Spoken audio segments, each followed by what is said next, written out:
al mundo. Todos unidos por la verdad.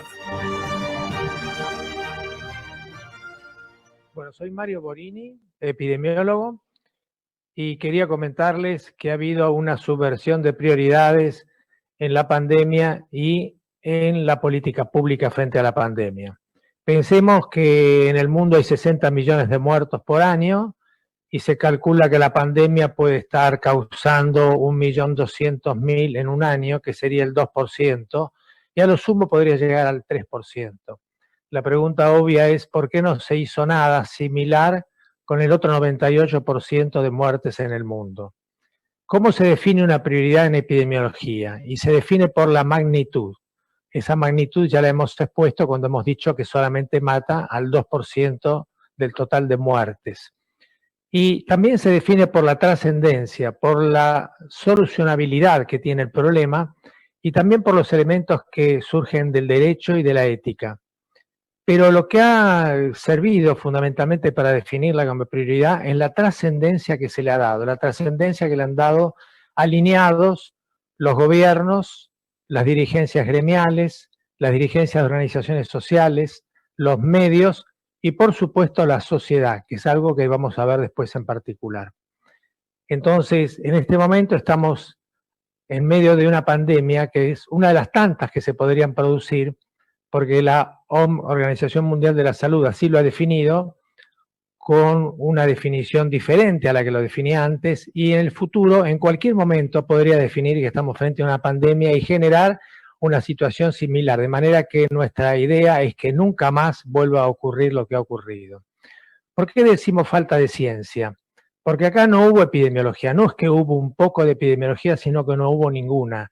Le quitaron al libro el capítulo 1 de la epidemiología. La epidemiología es la ciencia que estudia las epidemias y estuvo completamente ausente en el tratamiento, por lo menos en nuestro país, en Argentina, y en muchos países también. ¿Por qué decimos que no hubo epidemiología? Porque las poblaciones no son iguales y se tienen que diferenciar. Cuando la epidemiología actúa en masa, no está presente. Tiene que diferenciar poblaciones. Y nosotros sabíamos por el hemisferio norte de que el riesgo estaba en las poblaciones que tenían más de 65 años. Sin embargo, acá se tomó a toda la población, inclusive a los sanos, y se cuarentenó por primera vez en la historia del mundo a los sanos. Además, había lugares que no tenían casos. 11 de 24 provincias no tenían casos. Igual se actuó al mismo tiempo en todas como si tuvieran. Esto tampoco lo hace la epidemiología. Y al mismo tiempo se actuó el mismo día, del 19 al 20 de marzo, se declaró la cuarentena sin preparación, sin ningún tipo de gradualidad. Esto tampoco lo hace la epidemiología. Resumiendo, la epidemiología diferencia poblaciones, lugares y tiempos. Acá no hubo ninguna diferenciación, por lo tanto, aunque hablen gente o personas que se autodenominan epidemiólogos, la epidemiología no estuvo presente. Y tampoco hubo inmunología, se desconoció la inmunidad natural. Los compañeros y compañeras que hablarán después se referirán al tema más en detalle, pero quiero decir que no hubo ciencia en muchos aspectos y tampoco en un aspecto tan vital para la biología como es la inmunología. Y se discutió, se confundió la inmunidad como si solamente existiera la inmunidad por vacunas. No hubo tampoco ciencias sociales, eso que significa comprender y entender las expresiones de la sociedad. La sociedad quedó muda, digamos, arrodillada.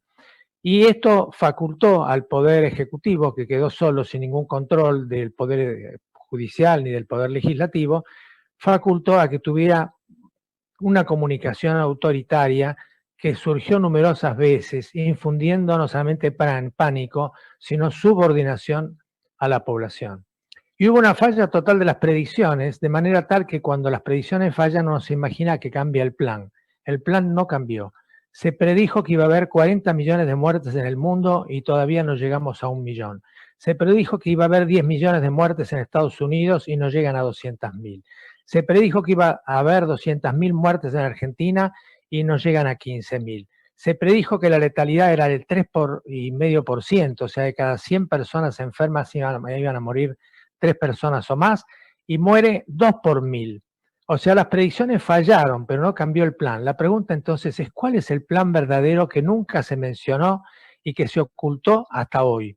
Y no fue ningún éxito el tratamiento de la pandemia. La política pública en realidad agravó a la epidemia.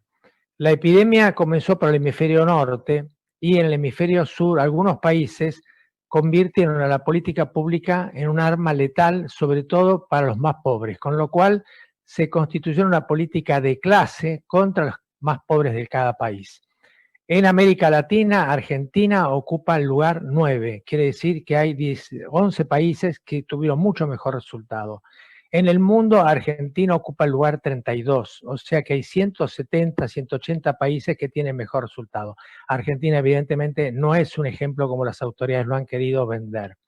Y las muertes con cuarentena han sido mayores que las muertes sin cuarentena. Esto se ha demostrado en Estados Unidos, donde se han aislado 5 estados sin cuarentena y la mortalidad total ha sido menor a la mortalidad total de las provincias o estados, en este caso con cuarentena. Hay un campeonato de empobrecimiento. Con Cristina llegamos al 25% de pobres en el país, con Macri al 39,5%, pero con Fernández vamos a llegar al 62% de pobreza en diciembre del 2020. Quiere decir que se nos presentan como regímenes diferentes, pero en realidad comulgan en la producción de pobreza. Ganó el conflicto de intereses. Sí, ganó el conflicto de intereses. Hay una sinergia entre el aislamiento de la población y la vacunación. Cuanto más aislamiento, menos inmunidad natural y más necesidad de vacunación si es que se quiere adquirir alguna inmunidad con anticuerpos mediante la vacuna.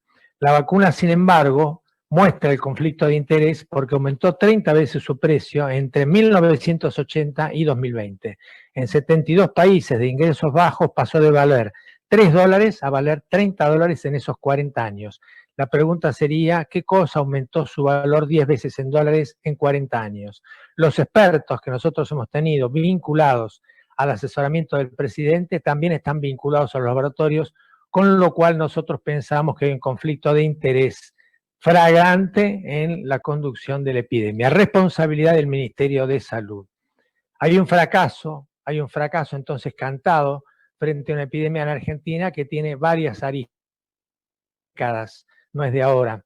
El personal ha sufrido expulsiones. Por ejemplo, 20.000 enfermeras argentinas cumplen funciones fuera de la salud. Y faltan, en cambio, 150.000 enfermeras, o sea, han sido expulsadas personal de salud que a lo mejor es el más carente en el país. No digamos nada de los terapistas intensivos y de los anestesiólogos. Todo el personal está precarizado en una proporción muy importante que se calcula en 2/3 del personal. Y la tecnología tiene una obsolescencia de 25 años.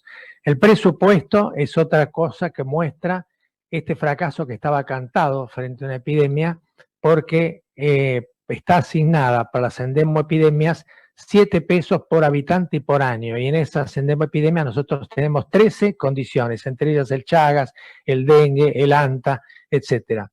Una verdadera vergüenza en la asignación de recursos a las endemioepidemias de la Argentina. El presupuesto del ministerio es uno de los más flacos del mundo, es el 5% del total del financiamiento en el país, con lo cual no tiene ninguna incidencia en el gasto total el presupuesto de la autoridad máxima del país en salud. Tenemos entonces este fracaso que a su vez se nutre de subsidios a obras sociales que han desvirtuado por completo el carácter cooperativista y mutualista que tuvieron las primeras sociedades a favor de la salud en el siglo XIX. Quiere decir que se ha vivido una continua desvirtuación de la seguridad social, de los ministerios que han podido al principio iniciar una política pública como la de Carrillo, de los programas de salud rural, de los programas de salud que transcurrían en las calles y en los domicilios como la Tandos, creados por Floreal Ferrada, y que fueron destruidos por el actual ministro de Salud, Ginés González García. 39 laboratorios de producción pública que trabajan a menos que media marcha. Todo esto habla de que nosotros teníamos un fracaso cantado frente a una epidemia en la Argentina. Soy Roxana Bruno, soy